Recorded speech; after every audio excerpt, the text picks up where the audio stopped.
Hello everyone, my name is Alex Aebli, and today I'm going to be comparing brand name rechargeable AAA batteries. First, a little bit about me. I'm a fourth year mechanical engineering major. My hometown is Melbourne, Florida, and I'll be graduating in May 2021. During my time at UF, I've had some internship experience working as a materials research and development intern at Mainstream Engineering. I've also done some singing in a a cappella group called No Southern Accent. And after college, right now I'm in the process of getting a security clearance in the hopes of landing a systems engineering role in Largo, Florida, working on sonar systems for submarines. The topic that I've decided to choose is a little different than others. I decided to compare three brand name batteries, including Rayovac, Duracell, and Energizer. I took their best rechargeable AAA battery, and I decided to pit them up against each other. The three categories that I decided to compare them between are their build, their statistics, and their performance.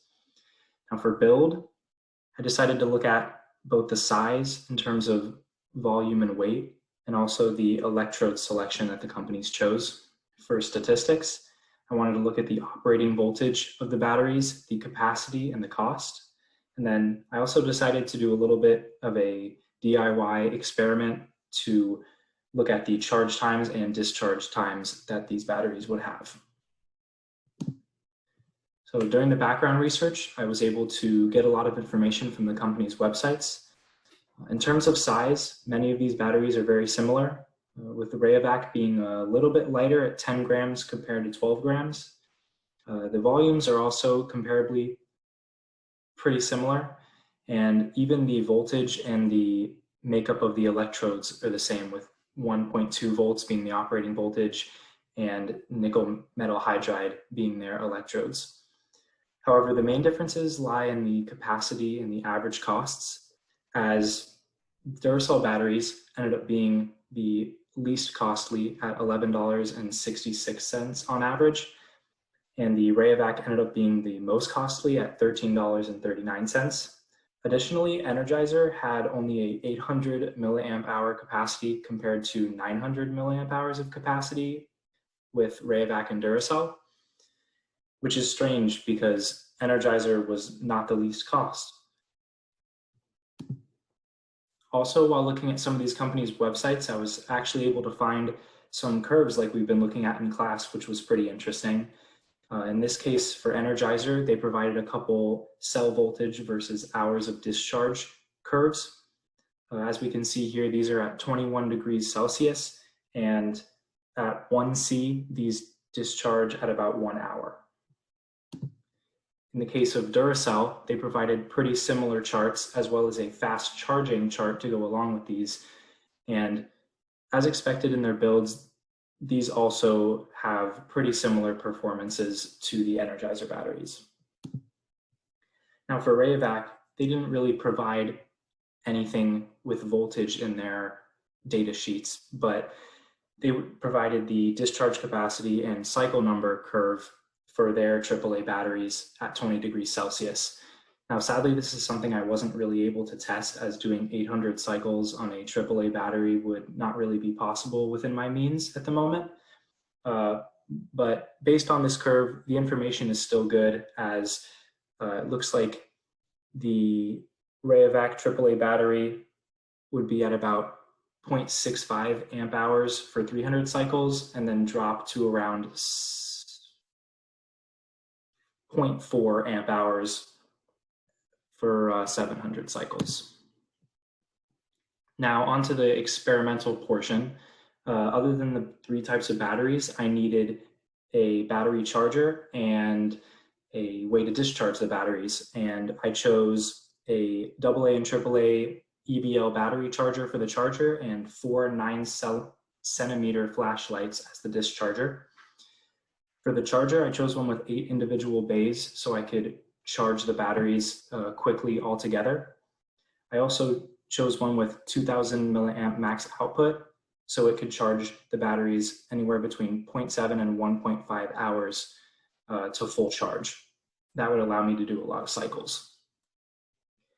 The discharge The flashlights that I use to discharge are rated at about 900 lumens and they last for an hour. And they also are simple in that they only have one mode of on and off and they run on one AAA battery. Now in terms of the procedure, I'm going to do a little demonstration here. So here is one of the Rayovac AAA batteries, and this is one of the flashlights that I used. I decided to split up the batteries into sets, where the sets would contain 3 batteries, one of each brand, and I would put one of each branded battery into one of the flashlights. It's a simple screw-on cap and then a push button to start the flashlight. I would lay them out next to each other, labeled for as long as they would take to discharge. Then I would shut off the flashlights, take back out the batteries, and I would put them into the battery charger. This one's also very simple, as you just snap the battery in place and then it tells you how much charge that the battery has. In this case, this one's fully charged, but usually they would take around an hour as well. Because of how quickly these were able to go, I was able to do 2 different sets and 3 cycles for each set. Now, in terms of my results, the first set, I decided to charge them in the configuration based on that bottom left picture there, and it ended up skewing the data a bit.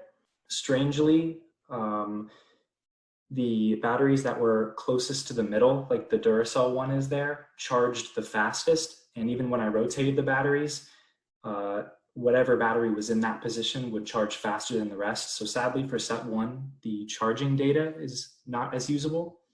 But the discharge data had a clear trend of Duracell being able to light the flashlight for the longest, with its max time being at about 1 hour and 20 minutes. And the Energizer, for the most part, performed the worst with only a little bit over an hour.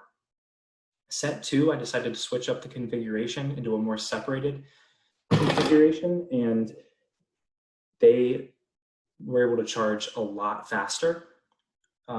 The times for charging also had a much better trend. So in this case, which makes sense, the Energizer performed the best in charge time because of its low capacity, but also the worst in discharge time also because of its low capacity. And then the opposite was true for Duracell, as it still performed very well in the discharge, but took the longest to charge by about 4 or 5 minutes when compared to Rayovac, and then around 8 or so minutes when compared to Energizer. Finally, the main conclusions that I drew from this test is that Duracell was the clear winner, mainly because of it being the lowest cost, it being a common, reliable brand, and also having the longest discharge time. The main and only con for Duracell was that the charge time was the longest, but it was only by 8 minutes or so. So I definitely would take a Duracell battery, a rechargeable Duracell battery, if I had to charge it 8 minutes more to give me the longevity that it could give. Finally, the Rayovac versus Energizer debate is a little bit unclear. Rayovac has a longer discharge time, higher capacity, and still an average charge time, while Energizer has a lower cost. It's more common in stores, and it also has the fastest charge time. So those are a little debatable. That's about all that I have. I hope you all enjoyed my presentation, and I hope the rest of your year goes well.